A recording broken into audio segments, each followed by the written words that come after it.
Great. Thank you. So we're recording for folks who aren't able to make it tonight. My name's Courtney Williams. I am the founder and a volunteer with WAS, Westchester Alliance for Sustainable Solutions. And I want to thank you all to our January meeting. We have now been meeting for 1 year. So this is the 1-year anniversary.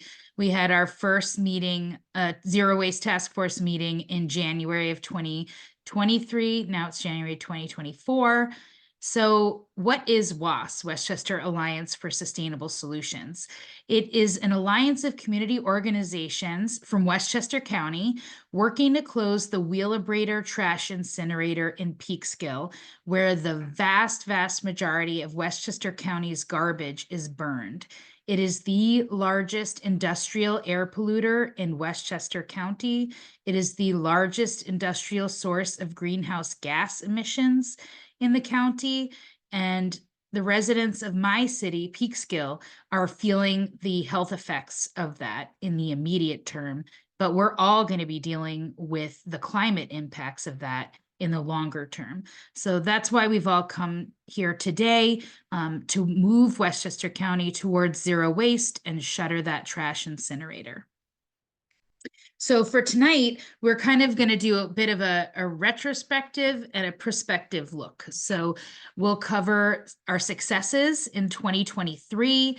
We'll go over the partnerships we've had, which are many. We've worked with organizations across the county, across the state, across the country. Then we'll talk about the grassroots outreach and education that we've done, what's in store for 2024, and how we can get you more involved and joining our effort to do this work, starting with hopping on our core group Zoom right after this meeting. So our really big win came right at the end of the year, and I'm really excited to share about it, which is that our main campaign in 2023, we met our goal. So we had been pushing Westchester County to fund a zero waste study, to hire a zero waste consultant who could make a roadmap for Westchester County to move away from trash incineration and towards zero waste. And after working closely with our county legislators and with the county executive and Peter McCart, the county sustainability director, and with a lot of input from folks on our task force, we were able to get this done. In the 2024 budget, the Westchester County Board of Legislators earmarked $90,000 for a waste reduction study. And that RFP should be issued shortly.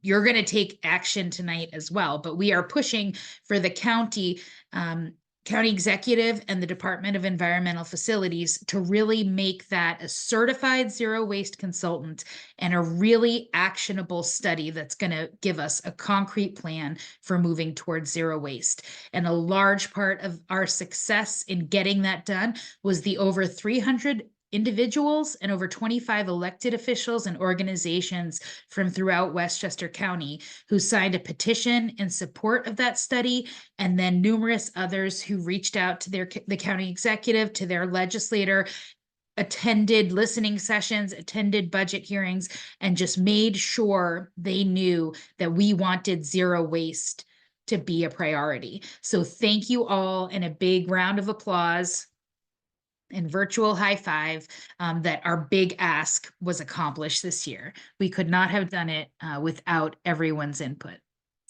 So other successes we've had this year, back in May, we actually were on a special investigative episode of ABC Live, which is their web-based platform, but was featured on Good Morning America, looking at what actually happens with plastic bags that are supposedly recycled. So they put trackers in those plastic bags and then tracked them to where they actually wound up. And out of 40 trackers, I think only 2 wound up any place they could possibly be recycled.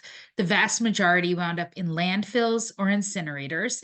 And guess where one of them wound up? put in a recycle bin in a Target in Newburgh, and burned at the Wheelabrator trash incinerator here in Peekskill, despite New York State having a plastic bag ban and Westchester County having a plastic bag ban. So we were a part of that, that investigative piece, and that aired, and the link is there. But update to that, which is just in December, the American Chemical Council, which is the kind of greenwashing organization that set up that plastic bag recycling program, they took that directory down because the light was shown that really it's just a greenwashing opportunity for them to keep fracking oil and gas and using that to make plastics. So another success for us is ending that greenwashing, and hopefully sending the message that we're not going to recycle our way out of this. We need to stop generating waste. Another big win over the course of 2023, we had over 320 people participate in our zero waste task force meetings. So that is a huge number, and we are excited to grow that even more in 2024. We have had expanded food scraps recycling programs throughout the county, but we had several that joined us here in November, I think it was, or October, to talk about how they got those food scraps recycling programs started. Peekskill started theirs this year, and Sue from Yonkers, who's a member of our task force, she was really instrumental in getting a pilot program for curbside food scraps recycling started in Yonkers. So we are really grateful to all of our task force members that really left the meeting and then kept working in their communities. Many thanks to legislator Pierce and her colleagues in the Board of Legislators that passed a ban on single-use foodware. So restaurants are now supposed to be asking you if you need straws and napkins and forks and all of that kind of stuff, instead of just giving it to you to take home and throw away. So another big win. And then something even more recent is we were part of a nationwide effort to force the EPA to update their Clean Air Act standards for municipal solid waste incinerators. Those standards are supposed to be updated every 5 years. They had not updated those standards since 2006. So we, along with many other incinerator communities across the country, participated in public meetings, sent letters, signed petitions, and did outreach. And they finally updated them at the end of the year, after a lawsuit, actually, in federal court forced them to. But so another big win for us. Others, we have had numerous task force members go back to their municipalities and get them to pass resolutions in support of zero waste initiatives, not only local ones, but on the state level. We've been given presentations and tabled throughout Westchester County. We have developed productive working relationships with our county board of legislators and with our county executive and other county staff. We collaborated with students at New York Medical College for their capstone project on using publicly available data to help community-based organizations with advocacy. So they used Peekskill as their test case, and we worked with them closely to develop a presentation to help other organizations utilize these sources of data. We had a very well-attended candidates briefing in June for candidates running for office in Westchester County, making sure they're aware of the incineration issue, the public health issue, and the zero waste solutions. We've also worked with community groups and organizations to grow our network and have even more organizations joining our alliance. And we had a really fun end of summer potluck that was zero waste. So it is doable for sure. So thank you, everybody who participated in making these successes happen. We could not have done it with just our small core group. We really did take everybody. So with that, I'm going to hand presenting over to Ellen Weininger from Environmental Grassroots Education, one of our founding alliance members, to talk more about our collaborative partnerships. Good evening, everyone. Thank you, Courtney. It's great to see everyone here this evening. And it's really an honor to have an opportunity to speak with you about the work of WASP. You've heard about all the great successes so far. I want to speak to you. I'm the Director of Educational Outreach at Grassroots Environmental Education, an environmental health, a science-based environmental health nonprofit. We're very proud to be not only an Alliance member, an organizational member, but we're also proud to be involved in the core group that tries to get all of this work done with your assistance and your allyship and your support and all the work that you can do and you can contribute. Grassroots has been concerned about the significant adverse health effects from the toxic pollutants and greenhouse gases that are emitted from the wheelabrator on a daily basis. Hundreds of millions of pounds of toxic air pollutants are released every single year, and it's a major reason why Westchester is on a payment zone for air quality, scoring an F. And we've heard all about this, and we've heard about the health effects that are directly affecting peak skills disproportionately, including respiratory and lung and cardiovascular disease and other adverse health effects. WASP hit the ground running immediately, and you heard about the successes. So I'd like to talk a little bit about the significant role that WASP has played in various partnerships, and you can see the list is quite long and extensive. There are many groups and there are many coalitions here that have hundreds of organizations and groups within them, including Bedford 2030, Beyond Plastics, Federated Conservations of Westchester County, Zero Waste New York, New York Renews, which has a coalition of over 300 organizations, United for Clean Energy, the Peak Scale Conservation Advisory Council, and NIPERT. And there are others, as you heard. But I want to just spend a little bit of time about to talk to you about some of the initiatives that have been the collaborative initiatives, specifically legislative initiatives that are super important because they are up in the legislature, New York State legislature this year, and we are working, they are directly connected to the work around reducing the waste stream and particularly around moving away from incineration, including the Packaging Reduction and Recycling Infrastructure Act, which is bill number 5322A that you see up there, and the Senate Bill 4246A that was introduced by Pete Harcum. And just to give you a very quick rundown, this is a super important bill that reduces packaging by 50% in 12 years. Removes toxic chemicals out of packaging like PFAS chemicals and arsenic and formaldehyde, and would also prohibit chemical recycling and incineration from counting as recycling. The Bigger Better Bottle Bill, which you see up here as Assembly Bill 6353 and Senate Bill 237, that would expand and modernize the 40-year-old bottle bill. By expanding the different types of containers, and also would increase the deposit to 10 cents and also increase handling fees for redemption centers. And of course, create thousands and thousands of jobs.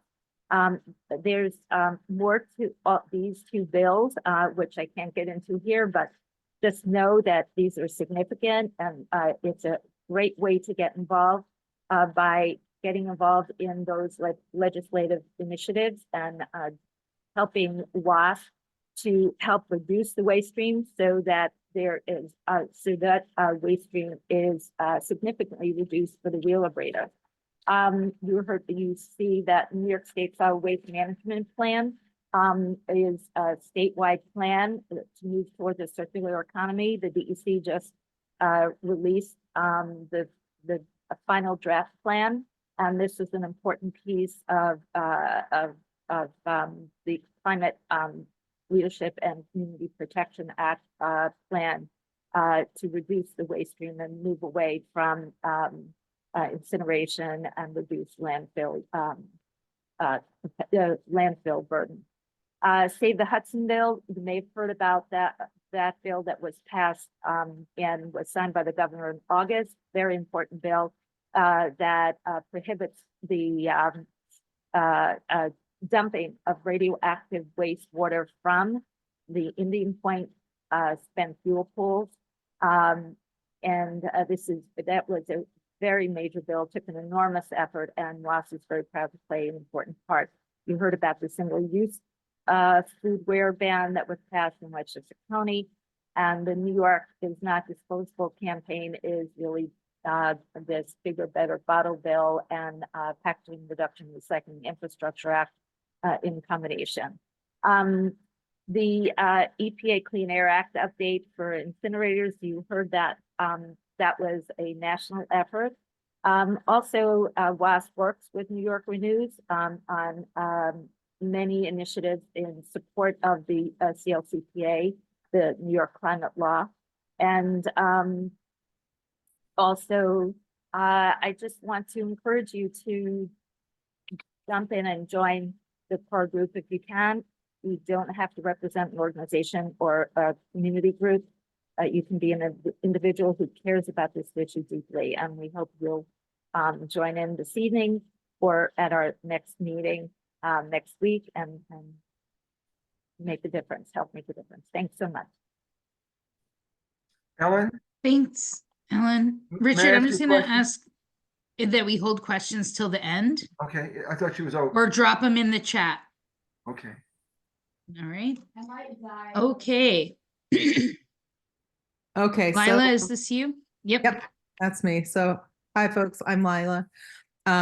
So I'm a volunteer and I wanted to talk about our grassroots outreach because a lot of the coalition members are, you know, more established organizations. They may have policy or lobbying wings. We try to go to a lot of those meetings, but I want to remind everybody on this call that WASP is a completely volunteer-run organization.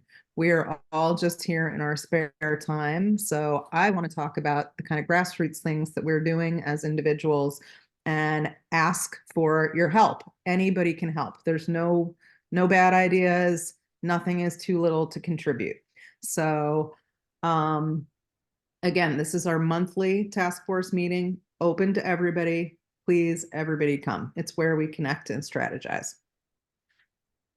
Next slide. I don't know who's controlling slides. Okay, so I just want to take everybody back through a little history of the meeting sessions that we've had. All of the links that are in red in this document, there are embedded links, but they're all to WAS's YouTube channel. So all of the monthly task force meetings have been recorded. If any of these topics are interesting to you, and we hope they are, you can find them all there. So as Courtney had said, the task force really started in 2023.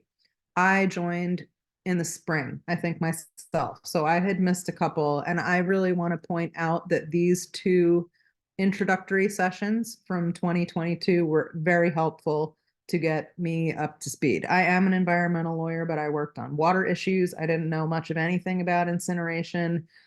Courtney made great presentations, and we had some really excellent expert speakers on some of these. So there was a Wheelabrator teach-in to really tell us locally what is going on with Wheelabrator, air pollution problems, really why, you know, incineration is not the way to go. So please, everybody should go back and watch that one. The next was a zero waste workshop, which, you know, if we're going to get rid of incineration, we need to figure out what to do with everything. Stop calling it garbage. It is material, and we need to send all the materials to different places so they can be used, recycled, or truly disposed of if that is really what they need. So we have a number, some of the people are on this call now who were presenters in this workshop. I think there was some, I was very impressed. We had folks from Urban Ore. I think they started in LA, if I'm correct, but very large city recycling center, started originally kind of trash diving in dumps, and it is a huge operation, material reuse from furniture to lamps to anything that just should not be going in the garbage. It just needs to find another way to get to a next user. All right, next slide, please. Okay, so in 2023, we met almost every month. I think we did take the summer off, but January, we had, as we're doing now, a nice kind of meet and greet overview of incineration problem. February, we had folks from Energy Justice Law and Policy Center come. We really focused on environmental justice communities. Peekskill, where Wheelabrator is located, is is a disadvantaged community in this mapping project. So we really wanted to work on bringing disadvantaged communities that are most affected into this conversation and make them part of the solutions that we're working towards.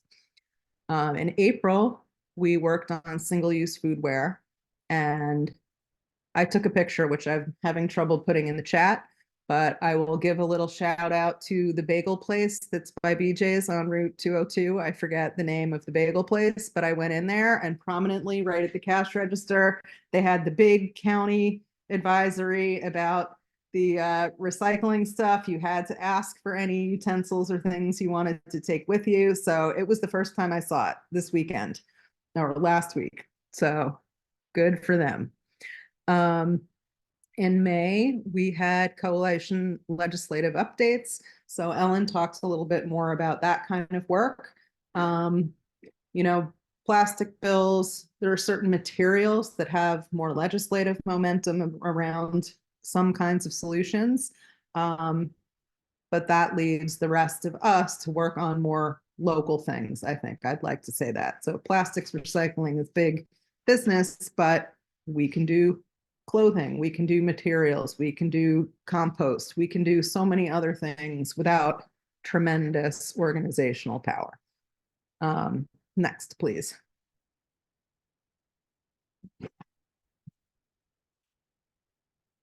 Okay, then in June, we did have a candidates forum. So WAS had asked for people in that 2023 election to take the candidates pledge to support our, zero waste goals, and for the county budget, which we won.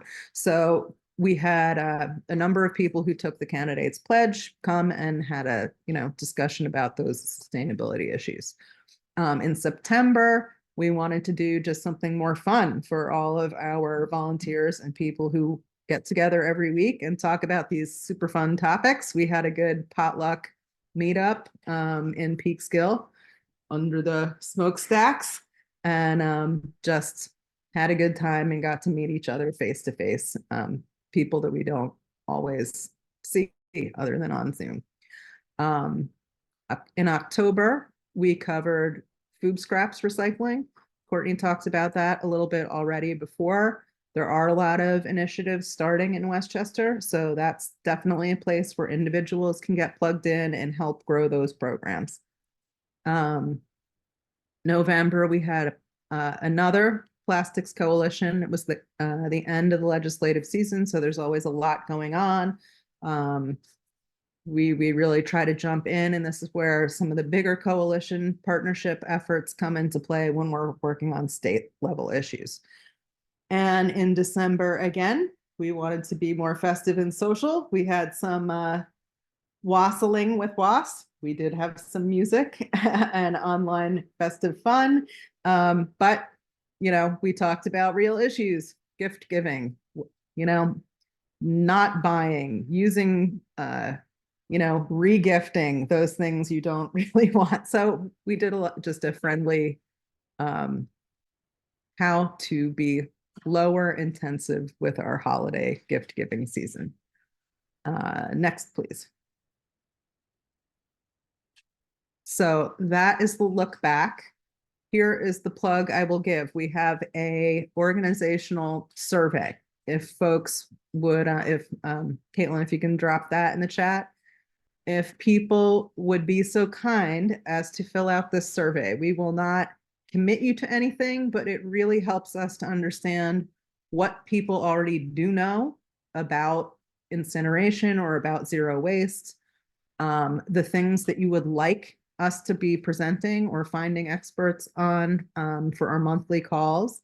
And it's also a questionnaire for people to see what you are willing to contribute, if anything, small to large, but we are always looking for people with time, with some professional expertise, with no expertise, but willing to help. Please let us know if there's anything you're willing to contribute, and we would reach out to you in the way that you indicate is okay in the survey. And that is it. Here is what we think will be our upcoming meetings. I guess we're pretty locked in on those. But we'd like to flesh out the rest of the calendar year with input from all of you. Thank you. Thank you, Lola.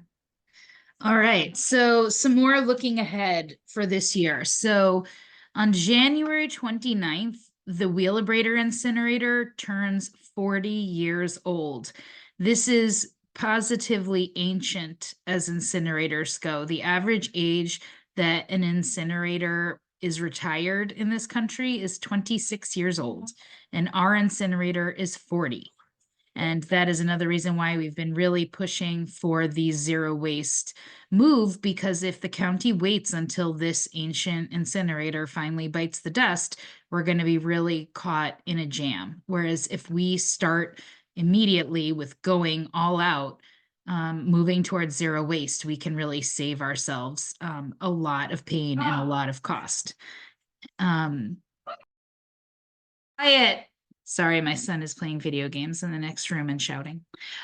So the other focus for this birthday coming up, we were considering a press conference, but two of our big champions, Senator Pete Harcum and Assemblywoman Dana Levenberg, are going to be in Albany for the legislative session already. So we're not sure. We might instead do a day of action where folks can take meaningful actions like making phone calls to key decision makers, things like that. So we'll be in touch. Check your emails about that. We're going to be really focusing on this zero waste study by Westchester County. And Peter McCart is on with us tonight, and I was talking to him earlier this afternoon. So the county's really moving forward on this, and we want WAS to be a part of making it as successful as possible, making sure that frontline community of Peekskill is represented there, and others of us in the area around Wheelabrator who are facing the health impacts of that are able to be properly represented and make sure that the changes really do bring environmental justice to this community. The other big thing is the Title V air permit. So major sources of air pollution are required to get what's called a Title V air permit from the EPA, the Environmental Protection Agency. Wheelabrator's air permit expired in December of 2021. That's 2 years ago. But the DEC is really dragging their feet and not enforcing rules and letting Wheelabrator just continue to operate on that expired permit. And they call it a staff extension. So it's not illegal, but we also know it's not right.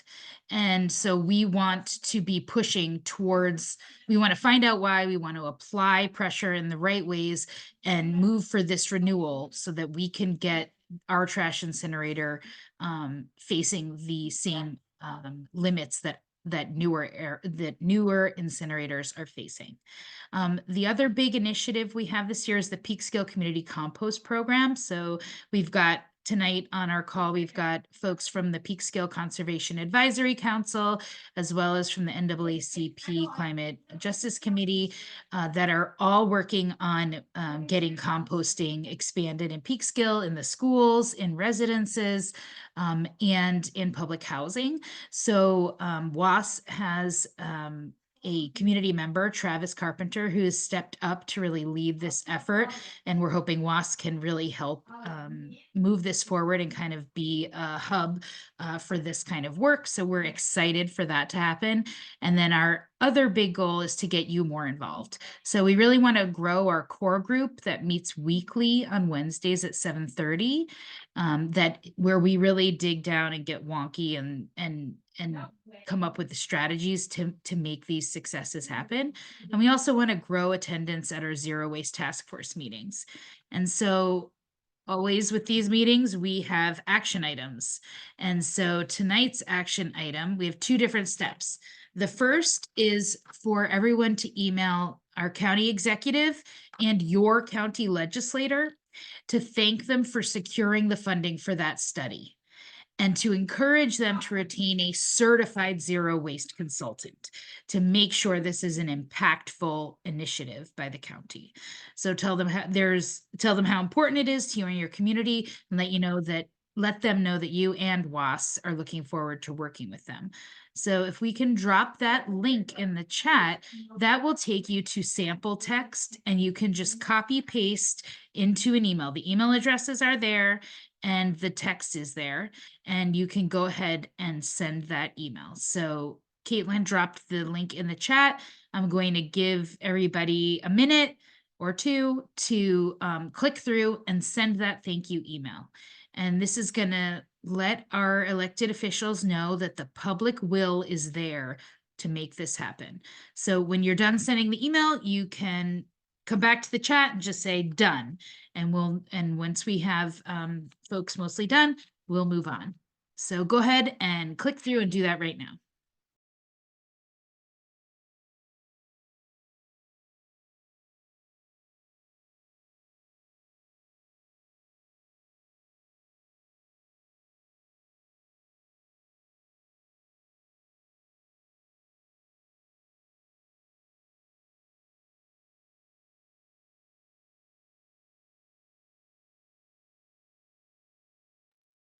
So this is the link that you'll be taken to. If you need to find your county legislator, you can use that link above. And but most of them, their emails are last name at westchesterlegislators.com. And you can copy paste these addresses as well. We've included ours, so we know we can, kind of get an idea of how many emails are going out, and you can send these out. And Peter is on this call right now, so you could also just put in the chat, thank you, Peter. Yeah.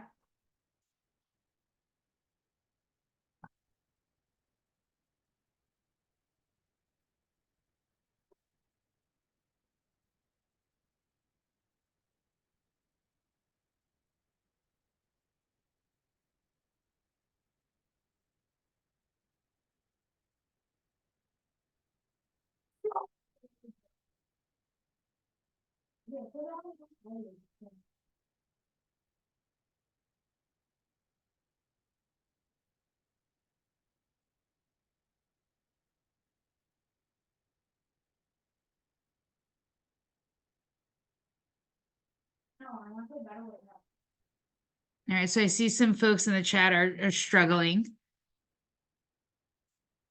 I don't know why anyone's getting a 404 message. Oh, the survey link is not working. All right, we'll look into that. Maybe Lila, you could open it and do just like the long form of the survey, and people can use that.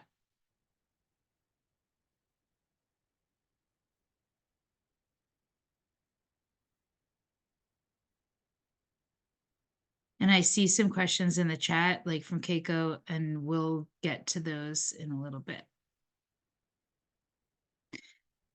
All right. So George's email is that CEO, County Executive's Office. And yes, Sue, we can email them out. I can do a follow-up email to everybody with this action item in it. So with that, I'm going to go back to our slides. And we can move on to our next action item. So the next action is for you to help us with our outreach. So you can invite someone to our next task force meeting and let them know, you know, they're respectful of our time. They keep it to 1 hour. There's always actions to be taken to get things done. And it's a worthwhile way to spend 1 hour. The other thing, and so again, we have a link that will get dropped in the chat and I can include in the email that has some sample text that you could share on Facebook, or you could send in an email or a text message to your friends, neighbors, colleagues, people who you think are, you know, conscientious folks that would want to be a part of this effort. And the other thing you can do is to RSVP to our Facebook event. So hopefully Caitlin or someone can pop that link, those 2 links in the chat. And our next task force meeting, like we always have these the second Wednesday of the month, is actually Valentine's Day. So if you think that if that doesn't work for you and you would like for us to change it, we can do that. So also let us know in the chat if you think if you're able to make it next month, or if you are going to be celebrating Valentine's Day with your galentines or your significant other and would like a change, because we are open to changing that. So just let us know.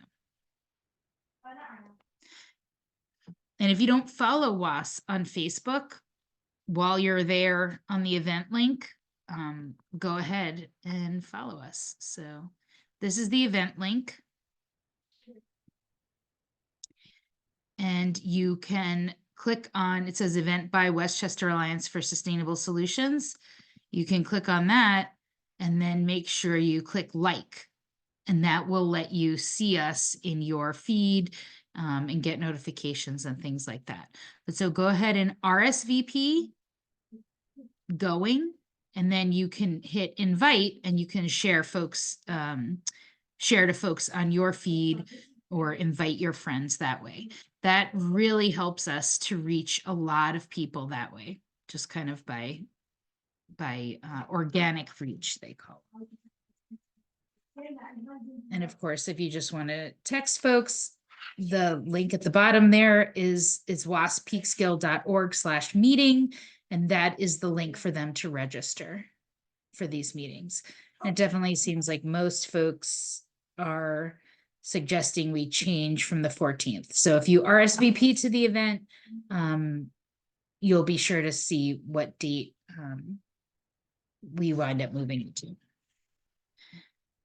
So with that, I want to make sure we have time for questions. So last but not least, we have our weekly meetings. We are going to roll right over to our core group meeting at 8:30 when this meeting wraps up. And so we will also, like at the end of this meeting, we will drop that link, that Zoom link in the chat. If you want it emailed to you, put your email in the chat and you can join us right at 8:30, or we'll know you're interested for a future meeting and we'll get you on the email list to get those links and get that reminder for the core group. The core group is just people who get on Zoom. It's not on Facebook, but Facebook, we do have a Facebook page. Awesome. Keiko is interested in joining our core group. So with that, thanks so much. And now I'm going to stop sharing so we can all look at each other and have discussion. So I know, Richard, you had a question earlier. So why don't you come off mute and go ahead and ask I'd your just question. like to ask Ellen, I thought she gave a very powerful presentation. And my question for Ellen is, any of the initiative for the environmental grassroots education, are we getting into the schools? Is any of this being directed to the high schools? And what kind of reaction are we getting? Okay, so if we're talking about WAS and the work of WAS, I think Courtney might be able to address that aspect in terms of in classroom opportunities. If you're that's what I think you're asking, correct? Well, basically, I think, we all realize when we stand back that the youth of our country is going to inherit the world we leave them, and they should have a voice. And so one of the things at Rotary, why we're starting Interact Club for the 12 to 18-year-olds is to get them involved directly outside of the school. But it'd be very helpful, even at the Board of Education of the state, would start to look at the issues we're all working on and work them into the curriculum. And I don't think they're doing it. And I wondered if since your title of the grassroots environmental education, Yeah. I'd like to see a lot of it directed at the youth. Yes. Yeah, so if you, I'll answer and then hand it to you, Ellen. So in our September, was it September? One of our zero waste task force meetings this year was specifically about schools. And so one of our alliance members is We Future Cycle, it's called, and Anna Giordano is the founder of that organization. And they specialize in working with schools. And so, I suggest you can go back and watch that on our YouTube channel, watch that meeting.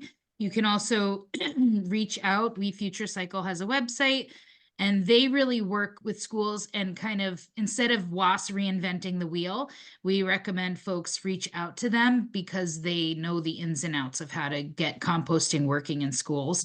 But frankly, there's a lot of barriers in terms, like the cost of getting it picked up, and like municipalities won't pick up from schools. They have to arrange their own, et cetera, et cetera. So Courtney, I'd suggest I wasn't addressing those kind of programs. I was addressing the education. Are we getting the schools to teach about? and that is what We Future Cycle does, is they teach about waste, the waste stream, and how to divert waste, et cetera, et cetera. Hey, Okay. Courtney, this Yeah. is Kathleen. Hi, Richard. Hi. I too am super enthusiastic about implementing composting and food scrap recycling into our school systems. I recently had a call with a guy called Dan Novak, who is a lead sustainability educator for BOCES. For Westchester County. They intersect with 28 school districts. So exploring how to centralize and standardize curriculum around composting. Also, they intersect with facilities management. One of the challenges that I'm facing, Emiljana, I'm so appreciative that you are on this call. We have in Croton implemented quite a successful municipal residential food scrap program that is subsidized in a very healthy way by the county. However, much to your point, there are challenges around the costs of programming in the school district, which seems a little counterintuitive given the initiative and the enthusiasm in the county around the initiative. And there is such historical siloing between municipalities and school districts. So I think that finding either a lead, as Leila has identified, or perhaps advancing with BOCES, how we can centralize these initiatives would be very helpful. I think also from a policy standpoint, if we can get some expansion of the subsidies that residential programs are getting from the county into the school systems are very, very easy, efficient way to scale this kind of diversion. They have centralized food service preparation. In Croton, I can tell you that the food prep is happening from a commissary at a single school, which means that all from the food production and food preparation standpoint. We could have very efficient collection for food scraps from a from a commissary kitchen. So I think on the curriculum side, if we can advance standardized curriculum through BOCES or an alternative partner, and then also from a policy side, if we can advance an expansion of the subsidies that residential programs are getting into the school districts, these are very efficient ways that we can capture food scrap and composting from the school districts. That's all. Yeah, Richard, I just wanted to respond to you. Courtney gave you a great answer in terms of wheat future cycle, and Pico, you just gave a great response. And if you're talking about these issues around waste reduction, zero waste, and all these efficiencies and classroom education, these are great resources. If you're talking more broadly about this issue and many other related issues around whether it's climate or environment, plastics, or just all kinds of programs and educational materials, the work that we do at grassroots is public policy work and educating around that, but we also do have a side of our organization that does classroom education, very customized to the particular situation, and that ranges from literally, I would say, kindergarten right to university level. So that's a whole other side, and I'd be happy to provide that offline. You can check out our website, grassrootsinfo.org. Okay, well, thank you both for your answers. Great, thank you. Paul, your hand's been up. Yeah. I guess two things. Is one, I don't know if you're aware of this, but the Department of Environmental Conservation is currently doing community air quality monitoring throughout the cities of Yonkers, Mount Vernon, and New Rochelle. And I wanted to know if there's any conversations that have occurred to make sure that the city of Peekskill could be represented in a future cohort. Like, commencing early ecosystem creation or speaking with the needed, I guess, people within the DEC's office to make sure that that's happening, just to see if, if there is any, I guess, air quality data that could be leveraged for forward-thinking mitigation strategies. I think that would be pretty invaluable for long-term strategy planning. And I also wanted to share that I'm currently working with NYSAC, the New York State Association Conservation Commissions, on creating I guess you could say a coalition for a proposal on the bipartisan infrastructure law. There's a funding opportunity for electric vehicle battery recycling and second life applications, so that we could be able to make sure that that's not being entered into our solid waste streams. And also because the mineral demands in the United States of America domestically, we can't compete with the nations in the Western Hemisphere meeting the mineral demands. So we need to be very efficient with how we're, handling the second life applications, whether it's through hydro processing, pyro processing, and making sure that we're doing as much as we can to control that supply chain, and also making sure that there isn't any environmental impact that's happening in terms of I don't know what happens if a AA battery goes to Wheelabrator, and if they're doing their due diligence, making sure that these things aren't being impacted by on-site combustion.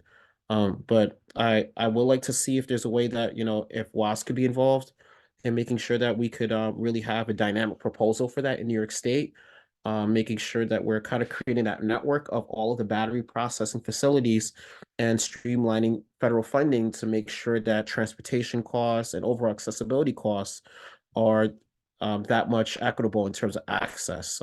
From the preliminary concept notes that we have now, we're looking at identifying the DPW garages that are available to be able to have drop-off bins or things that people could, I think, do a community sense, be able to be aware of it through conservation advisory committees or citizens advisory committees that are helping with any type of natural conservation efforts, because this is an infrastructure that's really needed, especially if we're looking at electric vehicle battery policies where by 2035, no cars in New York State can be sold that aren't decarbonized through electrified technology, which means that we really had to be very forward thinking with how we're being as efficient as possible with the mineral demands for the technology, especially for the battery life application. So I could Yeah, put my for email in the sure. chat for Yeah, for anyone. sure. WAS would be interested. And then we've got several different conservation councils in Westchester on this call right now. So I'm sure others would be also interested in working with NISAC on that. For the air Perfect. monitoring stuff, I actually met with Raya Salter. When was it? Yesterday morning. Yes. And she was updating me on the air monitoring stuff. So like I'm aware that it's going on with her. I don't know, like I haven't heard like when the next round of communities are going to be decided, but certainly I think it'd be important to have Peekskill represented for sure. Yeah, I think Raya got access. So does Groundwork Hudson Valley and also WE Act for environmental justice. I could connect you to WE Act because they have the entire EPA technical assistance for Region 2, New York, New Jersey, Puerto Rico, and Virgin Islands, because they could tell you how they position themselves to be able to get access to that data through the Community Advisory Committee, because I think that's really needed just so we can know, what's going into the air and Mhm. in live time and not having it be filtered through a couple of bureaucrats in Albany, Yeah. if I could say it that way. But yeah, it'll be, I think those would be a good partnership just to know what to do. I think probably Adrian Espinosa might be the good point of contact, the Okay. DEC's office to see what could be Yeah, done. if you Just can so shoot me an email at the WAS Gmail account so I have it in there, I'd appreciate it. awesome. Okay, other questions? I feel like Keiko, oh, Jenny, you have a question. Go ahead. Okay, hello. I just want to say that I'm in Yorktown, first of all, and I know all of our trash goes to the Wheelabrator, and it has been the entire time because my used to work at Bosie's he was a custodian back, my goodness, when like 40 years ago, and he remembers having to go in a truck or something over to Wheelabrator at that time. So our trash has been going there for a long time. I also want to just say that we recently were taking a look at what do we do with alkaline batteries and how to properly dispose of them. And I will tell you that our little paper, the materials that we're given from our own recycling and garbage department in Yorktown tells us that we need to throw them into the trash. And obviously all of that goes to Wheelabrator. So that's what's going on right now. And that's what we're told to do with that, just so you know. I'm wondering if Pete, does the MRF collect them, or is there any drop off for people in the county that don't want to just trash their alkaline batteries? Yeah, you can take them to the HMRF. Can you hear me? Yep. You can see me too. Yeah, so the HMRF collects them. Okay. The So, Household I mean, Material Recovery Facility, I'm sorry, Yeah. in Valhalla, which everybody should visit. Everybody on the call, everybody that's a part of WAS. That's where the Compost Education Center is as well. And that's a great opportunity to show your elected officials in your municipality what you can do. It is made there as a model for municipalities to have their own compost. So we're not trucking all this stuff all over the place. You could do it right in your own town and get the benefit of it. You can get the Yeah. actual, the compost out of it. So that's Yeah, what the one compost idea education that center.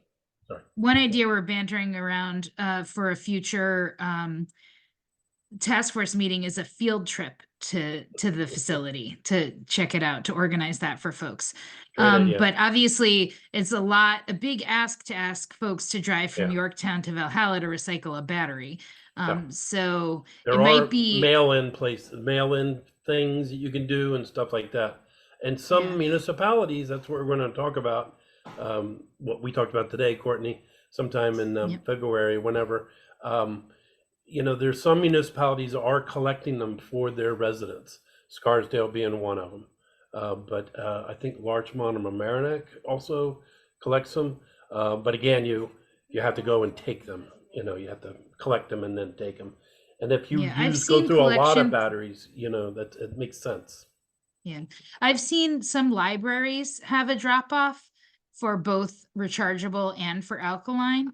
So I think this could be potentially, Jenny, this could be an example of someone who takes an idea from the task force meeting and turns it into something. So I don't know if you reach out to your library or reach out to your town government about a drop off location, and maybe then they can get them out of the garbage. Cause yeah, it's really ridiculous I sneak mine into work and put them in the recycle thing at work. Okay, so what you're telling me that the place that we would go to bring, like our, the caustic chemicals, pesticides, whatever we have, the place in Valhalla, which I have been to before, they take batteries, the alkaline batteries. Is that right? Yep. Okay, that I don't know why because I would totally hold them and not a big deal. Yeah. To Right. bring them over there. But it's a shame that Yorktown has printed that information on our garbage, brochure, that we're supposed to throw those alkaline batteries in the trash. So maybe I'll try to address that with Yorktown Recycling and Refuse. Yeah. Well, they're probably just saying like you can't put it in the recycling. So like if their Oh. options are put it in recycle versus put it in garbage, if they are like offering it to folks as only those two options, then yeah. But if people are willing to recycle, there's definitely ways to do it. Okay. Thanks for asking that one. Any other questions? I have a question. I don't know how to raise my hand on this thing. It's all right. Go ahead, Donna. I'm from City of Rye, and Peter, with you on the phone call, there was talk. Our town collects yard waste and was collecting food waste, but that program kind of stopped, and we just have a drop center.